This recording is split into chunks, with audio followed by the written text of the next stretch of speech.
ఏపీలోని కీలక స్థానాల్లో ఆ నియోజకవర్గం ఒకటి. ఉత్తరాంధ్ర రాజకీయాలకు ఆ నియోజకవర్గమే కేంద్ర బిందువు. అక్కడ ఎవరు గెలిచినా ఓ సంచలనమే. ఇద్దరు బడా నేతలు బరిలోకి దిగుతున్న ఆ సెగ్మెంట్ రిజల్ట్స్పై రాష్ట్ర వ్యాప్తంగా ఆసక్తి నెలకొంది. రాజకీయ ఉద్దండులైన ఆ ఇద్దరు నేతలు తొలిసారిగా ఢీ అంటే ఢీ అంటున్నారు. వారిలో ఎవరిది పై చేయి అవుతుందనే ఉత్కంఠ రోజు రోజుకు ఎక్కువవుతోంది. ఇంత హైటెన్షన్ ఉన్న ఆ నియోజకవర్గం ఏది? అక్కడ పోటీ పడుతున్న నేతలెవరు? Was the story. ఉత్తరాంధ్రకు చెందిన ఇద్దరు బడా నేతలు పోటీ చేస్తున్న నియోజకవర్గం చీపురుపల్లి. ఉమ్మడి విజయనగరం జిల్లాలో రాజకీయంగా ఎంతో ప్రాధాన్యం ఉన్న చీపురుపల్లిలో అధికార విపక్షాలకు స్పష్టమైన ఓట్ బ్యాంక్ ఉంది. సుమారు 2 లక్షల ఓటర్లు ఉన్న ఈ స్థానంలో ప్రస్తుతం హోరాహోరీ పోరు సాగుతోంది. అధికార పార్టీ నుంచి మంత్రి బొత్స సత్యనారాయణ, ప్రతిపక్షం నుంచి మంత్రి కిమిడి కళా వెంకట్రావు హోరాహోరీగా తలపడుతున్నారు. ఇద్దరూ స్థానికేతరులైనప్పటికీ ఆయా పార్టీలో అగ్రనేతలు కావడంతో క్యాడర్ సంపూర్ణంగా సహకరిస్తున్నారు. విజయం కోసం శక్తివంచన లేకుండా పనిచేస్తున్నారు. అధికార వైసీపీ అగ్రనేతల్లో బొత్స ఒకరు. ఉత్తరాంధ్ర రాజకీయాల్లో ఆయన చెప్పిందే శాసనం. ఇక చీపురుపల్లి ఆయన సామ్రాజ్యం. నియోజకవర్గంలో చీమ చిటుక్కుమన్నా అంతా బొత్స కనుసన్నల్లో కొనసాగాల్సిందే. 1999లో బొబ్బిలి ఎంపీగా గెలిచి రాష్ట్ర రాజకీయాల్లో ప్రధాన నేతల్లో ఒకరుగా ఎదిగిన బొత్స తన రాజకీయానికి చీపురుపల్లినే అడ్డాగా చేసుకున్నారు. 2004లో తొలిసారిగా చీపురుపల్లి ఎమ్మెల్యేగా పోటీ చేసి విజయం సాధించారు. ఆ తర్వాత జరిగిన 2009 ఎన్నికల్లోనూ బొత్స స్పీడ్ కొనసాగింది. అయితే 2014లో రాష్ట్ర విభజన పరిణామాల వల్ల తొలిసారిగా ఓటమి చెందారు బొత్స. కానీ ఆ ఎన్నికల్లో రాష్ట్రంలో ఏ కాంగ్రెస్ నేతకు రాని విధంగా దాదాపు 43,900 ఓట్లు సాధించి రెండో స్థానంలో నిలిచారు బొత్స. ఓ విధంగా చెప్పాలంటే ఈ ఓట్లని బొత్స వ్యక్తిగత ఓటు బ్యాంక్. ఆ ఎన్నికల్లో కాంగ్రెస్ తరపున పోటీ చేసిన ఎమ్మెల్యే అభ్యర్థులు 1000-2000 ఓట్లకే పరిమితమవగా బొత్స మాత్రమే భారీగా ఓట్లు తెచ్చుకున్నారు. ఇక 2019 ఎన్నికల ముందు వైసీపీలో చేరిన బొత్స మళ్లీ విజయం సాధించి చీపురుపల్లిలో తనకు ఎదురులేదని నిరూపించారు. ఈ ఎన్నికల్లో కూడా తాను విజయం సాధించాల్సిన అవసరాన్ని చాటి చెబుతున్నారు బొత్స. గత ఎన్నికల్లో విజయం సాధించిన బొత్స అంతకు ముందెన్నడూ లేని విధంగా సుమారు 26,000 ఓట్ల ఆధిక్యంతో వైసీపీ జెండా ఎగరేశారు. చీపురుపల్లి నుంచి గెలిచిన తొలిసారే మంత్రిగా బాధ్యతలు స్వీకరించిన బొత్స నియోజకవర్గంపై తనదైన ముద్ర వేశారు. 1980వ దశకం నుంచి కలగా మిగిలిన చీపురుపల్లి రెవెన్యూ డివిజన్ను ఏర్పాటు చేశారు.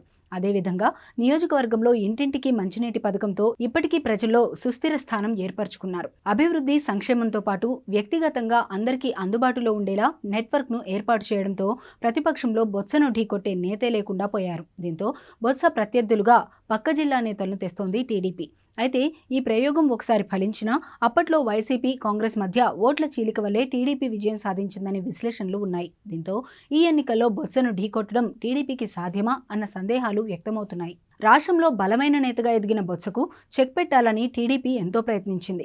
ఈ నియోజకవర్గంలో YCP plus Botsa vote bank కలిపి చూస్తే సుమారు 90,000 ఓట్లతో పటిష్టంగా కనిపిస్తోంది.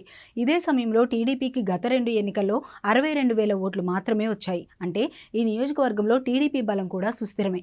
అయితే గత 2 ఎన్నికల్లో సుమారుగా 62,000 ఓట్లు తెచ్చుకున్న టీడీపీ ఒకసారి బొత్సను ఓడించగలిగింది.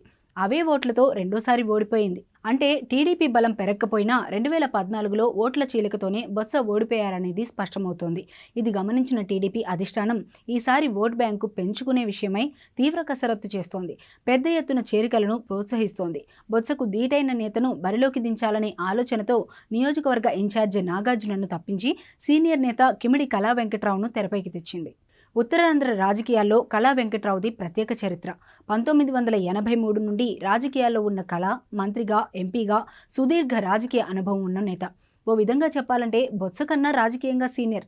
ఆయన సొంత నియోజకవర్గం రాజాం ఎస్సీ రిజర్వ్ కావడంతో గత 3 ఎన్నికల్లో శ్రీకాకుళం జిల్లా ఎచ్చెర్ల నుంచి పోటీ చేశారు. 2009, 2019 ఎన్నికల్లో ఓడిపోగా 2014లో మాత్రం విజయం సాధించారు. ఈసారి ఆ నియోజకవర్గం బీజేపీకి కేటాయించడంతో చీపురుపల్లికి వచ్చారు కళ. ఈ నియోజకవర్గంలో కళా సామాజిక వర్గం ఎక్కువగా ఉండటం, బొత్స మాదిరి రాజకీయాల్లో డక్కా మొక్కీలు చూసిన నేత కావడంతో తక్కువ కాలంలోనే దూకుడు ప్రదర్శిస్తున్నారు. కానీ వైసీపీకి బొత్సతో పాటు జడ్పీ చైర్మన్ మజ్జి శ్రీనివాసరావు, ఎంపీ బెల్లాన చంద్రశేఖర్ వంటి నేతలతో పాటు జడ్పీటీసీలు, ఎంపీపీల బలం, బలగం ఎక్కువ. ఇదే సమయంలో టీడీపీలో బలమైన నేతలు అసలు కనిపించడం లేదు. దీంతో పోల్ మేనేజ్మెంట్ కళకు సవాల్గా మారింది. టికెట్ దక్కించుకున్న నాటి నుంచి కుమారుడు రామ్ మల్లిక్ నాయుడుతో కలిసి విస్తృతంగా పర్యటిస్తున్నా ఆయనకు ఈ నియోజకవర్గం పూర్తిగా కొత్త కావడం, ఒకరిద్దరి ద్వితీయ శ్రేణి నాయకుల మాటలకే ఆయన తల ఊపుతున్నట్లు జరుగుతున్న ప్రచారం క్యాడర్ను అసంతృప్తికి గురిచేస్తోంది. అయితే తాను వచ్చిన తక్కువ కాలంలోనే నియోజకవర్గ పరిస్థితులపై అవగాహన పెంచుకుంటున్నానని, ఎన్నికల్లో గెలిచి నియోజకవర్గం అభివృద్ధికి కృషి చేస్తానని చెబుతున్నారు కళ. మొత్తానికి ఇటు బొత్స, అటు కళ ఇద్దరూ తమ విజయంపై గట్టి నమ్మకంతోనే ఉన్నారు.